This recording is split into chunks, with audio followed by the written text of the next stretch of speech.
Hey everyone, it's Melanie of Art Studio 320 and it's time for another project. Da-da-da! This week is a little kitchen cabinet, kind of stands alone. It has a little Lazy Susan on the top, and the reason I have a screwdriver up here is I just wanted to show you real quick.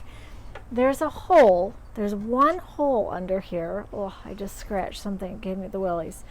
If I put my screwdriver up in there and I slowly move the Lazy Susan, I catch on the screws.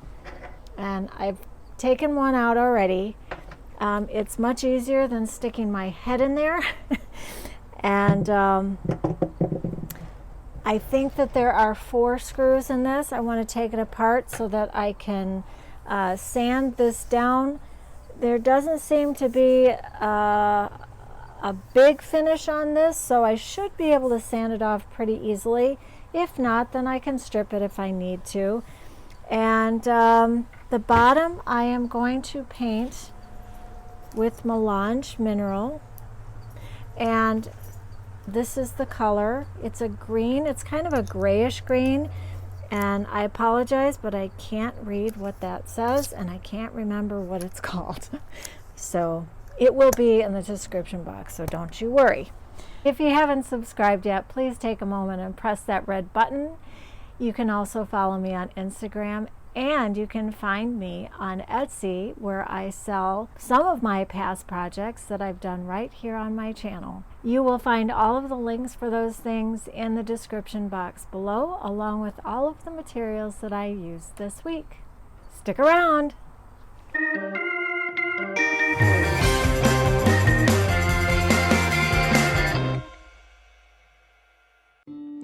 So the first thing, obviously, was to take off this crazy Lazy Susan.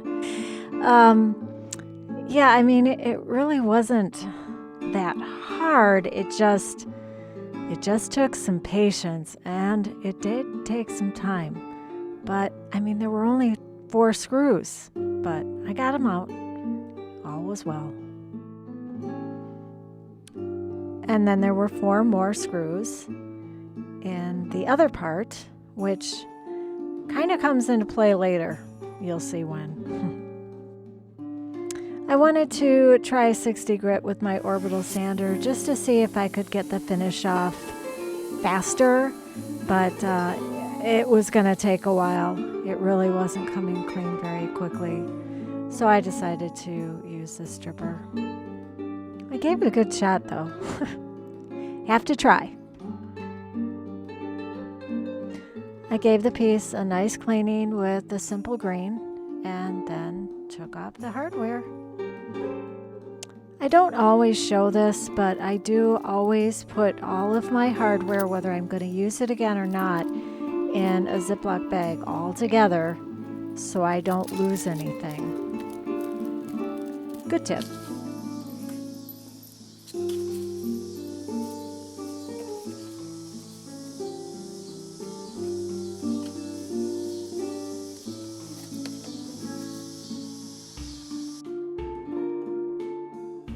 It's funny, you know, you pour this stuff on and you think you have enough, but as you see, I do it a couple of times.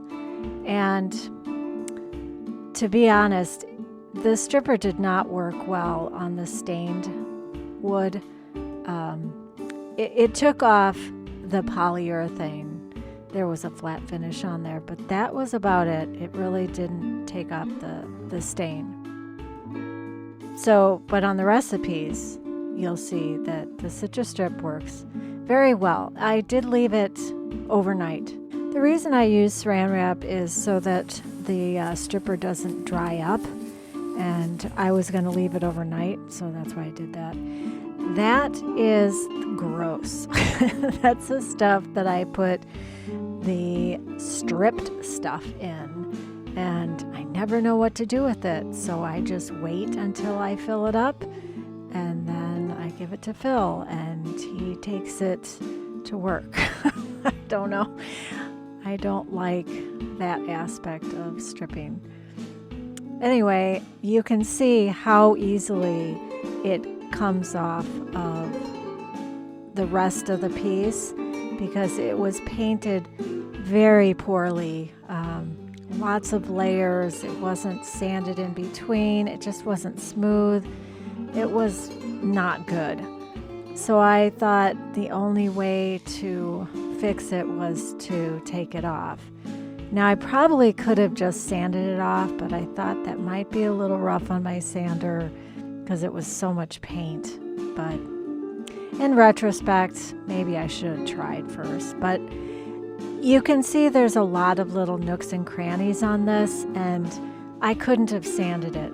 I would have had to strip those areas, so why not just strip the whole thing? This took a long time. It wasn't hard. You can see it comes right off, but you have to be patient because it takes time. You have to take off the paint, you scrape that off, then you have to let it dry. And then you have to use a wire brush and you have to scrape that, and then you have to sand, and then you have to go back, and in between that, you have to make sure you neutralize it right there with mineral spirits.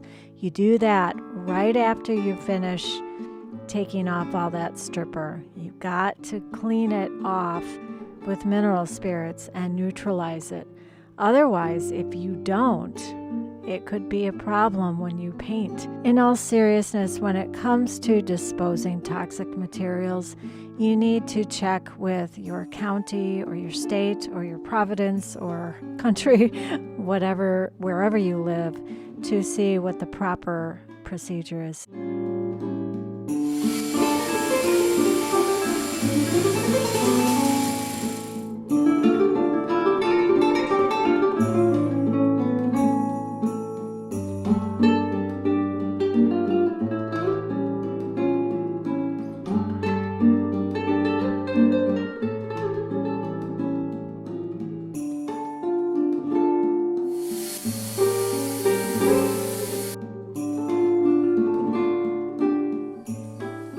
One of the reasons this took so long was because this was an oak veneer and it had some deep grain, and it was just hard to get everything off, and you want to get off as much as possible, especially if you're going to paint and you want it nice and smooth. All right, my friends, really quick. I finished stripping, yay, because what a mess always. The paint came off very easily, but I just don't like working with the stripper. I'm going to stain the top with General Finishes Java. It's a very pretty dark color. The grain of this wood, it's solid oak on the top. It just has some really ugly black veins in it, so I thought that it would be better if I stained it dark, and the owner of this piece, my friend, agreed. So that's what I'm going to do. The hardware needs to be redone. The paint is flaking off. I literally could just scratch it off. So I'm going to redo that in the same color. She likes the matte black, and it does look nice. So it will look very nice with the green that I chose. Alrighty, I want to get moving. Stick around. One thing I forgot to mention was the black veins. It could be the wood, but it could also be leftover stain.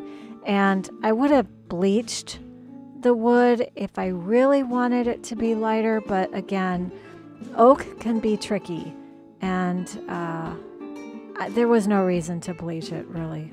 Now this is the back of the door, and I sanded it quite easily, which I thought, oh wow, maybe I should have sanded. But then again, like I said, see all these nooks and crannies? Hard to get into. There were a few repairs I needed to do. Just the wood was kind of in bad shape, but that was so easy to fix, and it was good as new.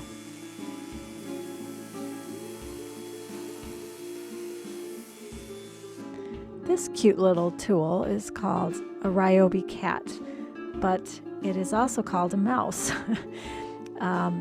It's really nice because it comes to a point and it's really great for sanding in corners. Now whenever I sand, I start with a 60 and then I go to 120 and then I go to 220, and that will give you a very nice smooth finish. Now there are always exceptions depending on the piece you're working on. If it's a veneer and you're not sure how thick or thin it is, you want to start with maybe a 120 instead of a 60 grit. I'm going to now stain the top, and this is a gel. It goes on really nicely. It doesn't drip. It's rather thick, but then you just wipe it off. It's easy peasy.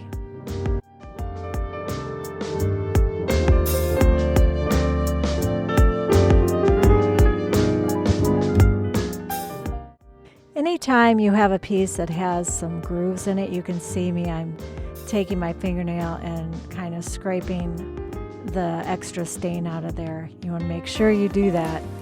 Now this is the top piece that also has a groove around the edge. So again, you want to make sure you get that stain out of there when you're wiping it off. Just like I did when I used the wire brush to get the stripper out of there, same thing, but not a wire brush on the stain.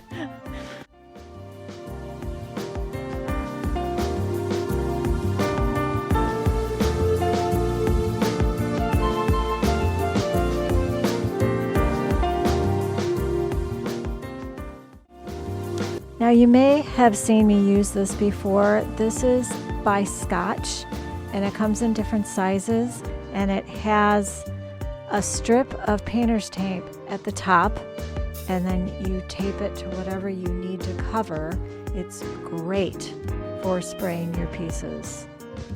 Try it out if you haven't. It will make your life so much easier. And just so you know, no one's paying me to say that. I really do like it.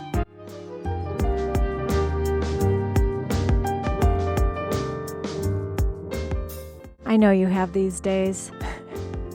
This is a brand new can that I had bought of bin primer. It just went everywhere. They really need to come up with a better solution. I know there's spouts out there, but it just gets worse from here, and I will explain in a moment. I will say this, you may notice that the spray is just not working very well, and I keep checking it, and I keep checking it, and boom. Hey everyone, a quick update. Yesterday was a disaster. I was trying to spray the primer on my piece, and the pressure built up in the gun. Of course, I didn't know that. It wasn't coming out properly out of this, and it kept getting clogged, and so I slowly pulled it off, and paint had built up inside of here. Now this end connects to this, and that's, can you see in there? That's where the motor is, and that's where the paint blew up in there. It just went everywhere, and as soon as I saw that it was in the motor, I knew that it was destroyed. There was a piece that had broken off. Not sure what happened, but it was useless to me. I have a folder that I keep all of my receipts in, and it wasn't there. I couldn't believe it. I thought, of all the receipts, I had tons of receipts in there from Menards, and that one wasn't. What I didn't know, and what my husband knew, but he wasn't home at the time, was that if you go to Menards, and I don't know if you guys have Menards, maybe you don't. I mean, obviously they're not everywhere, but Menards is really good. They have a kiosk in there, and you can look up your receipt if you used a credit card or a cash card, and there it was. What a relief. I wish I had known that, because I was going out of my mind yesterday, because I thought, oh my God, I just destroyed my sprayer, and I can't replace it. I got my receipt. We went up to customer service, and she was so kind, and she said no problem. I told her what happened, and then I went back to the paint department and told him, and he looked at it and he's like, just exchange it, no problem. And the relief I felt was incredible, because I don't have that kind of money to throw around. So if I couldn't have gotten a new sprayer, I couldn't have used a sprayer. And once you start using a sprayer, and not to say I always use one, but yeah, you don't really want to go back. And I have another big commission piece to do by the same customer as the last one I did, with that big basilisk black table and buffet. This is another part of the buffet, and I needed a sprayer. What a relief. Once I get it primed, then I'm gonna put on the pretty paint. All right, stick around. Hey, you never know what's gonna happen on my channel. So much drama. So you're probably asking yourself, okay, she just got a brand new sprayer and she's using a brush? That's right. I'm using a brush because it's primer, it's thick, and I felt jinxed. I just wanted this to be smooth sailing from here on out, and I decided I was going to wait to spray until I got to the final paint. That paint right there. You need to strain melange paint before you put in your sprayer. It's very thick and creamy, and here I'm practicing. I want to make sure my sprayer is working properly before I put it on my piece, and there you go. It's working just wonderfully now, and I will just take each piece as it comes and not take it for granted one bit. It is a good idea to always strain your paint before you put it in a sprayer, just to be sure. You don't want to clog it up. It's a pain to have to clean it out. It can also spit and sputter on your piece when that happens, and then you have blobs of paint to deal with. Why do I know that? Because it's happened to me, and that's why I'm here, to show you and teach you so it doesn't happen to you.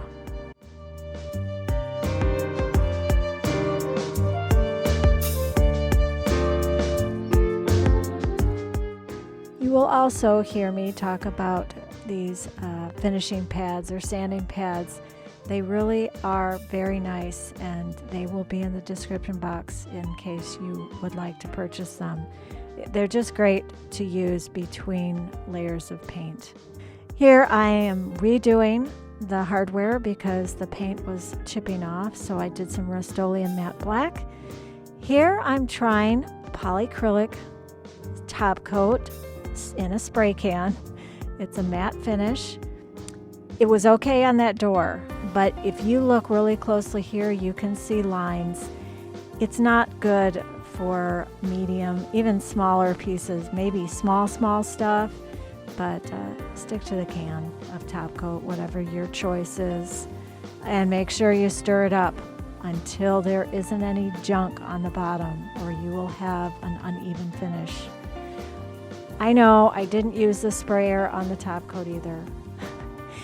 If you are making some little touch-ups, make sure that you put paint in your top coat. It'll make your life much easier. It's just one step.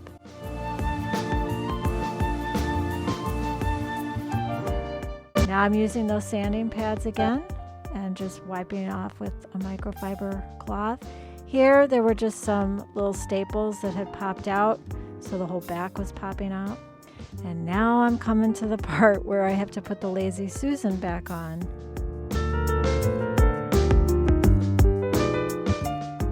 This just took some time.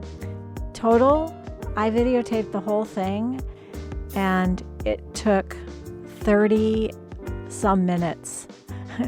I obviously I sped it up. I usually film in time lapse. Well, not usually, but parts of my video I film in time lapse. But this I did in real time, and it took, I think it was 28 minutes. Hey, look at that. I'm putting on the hardware, and you know what that means. This piece is just about finished. I had 2 screws that were missing. They must have been missing from the beginning because I don't remember them being there. And there they are. I found a couple, spray painted them, and now I'm putting them on. Ta-da!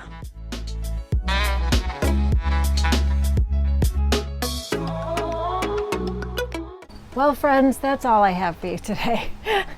This little piece was challenging in weird ways. Putting the little Lazy Susan back on, wow, that took a little bit of doing and a lot of patience. Thank goodness I have some, I guess. I think it turned out great. The color is very pretty, and I think my friend is going to be very happy with it. Thanks for being here. See you next time.